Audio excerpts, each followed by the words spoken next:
দেখা হলো দুজনা, দৃষ্টিতে হলো মানব সেবায় সর্বদা নিয়োজিত সেরামের বর্ষবরণের বর্ণময় অনুষ্ঠানের সাক্ষী ছিলেন। শনিবার মহাজাতি সদনে অনুষ্ঠানের আয়োজন হয়। এক সন্ধ্যা বহু সুরের এদিনের সঞ্চালনার দায়িত্বে ছিলেন সঞ্চালক দেবাশিস বসু এবং সেরাম থ্যালাসেমিয়া প্রিভেনশন ফেডারেশনের সম্পাদক সঞ্জীব আচার্য স্বয়ং।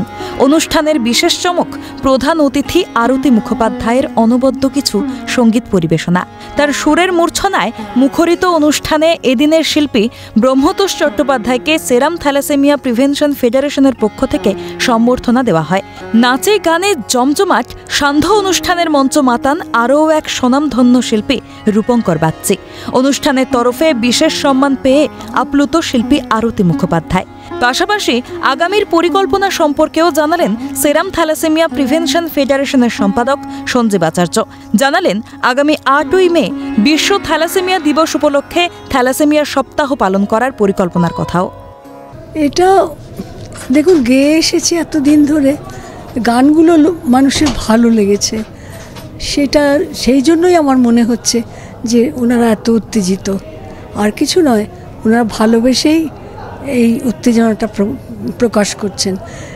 বর্ষবরণ অনুষ্ঠান, কারণ বাঙালি আমাদের বঙ্গাব্দ শুরু হলো 1432, সেটাকে আমরা কিভাবে নিতে পারি? আমাদের মূল পরিকল্পনা থ্যালাসেমিয়া মুক্ত সমাজ।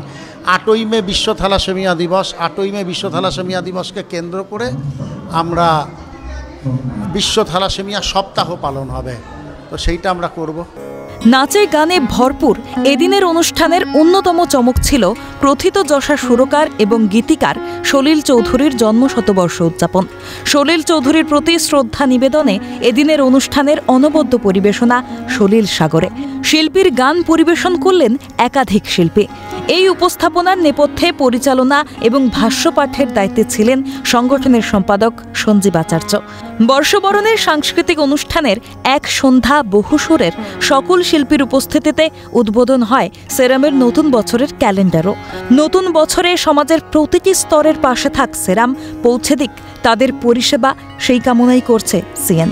ক্যামেরায় গোপাল সেনের সঙ্গে সায়ন্তন ভট্টাচার্যের রিপোর্ট, ক্যালকাটা নিউজ।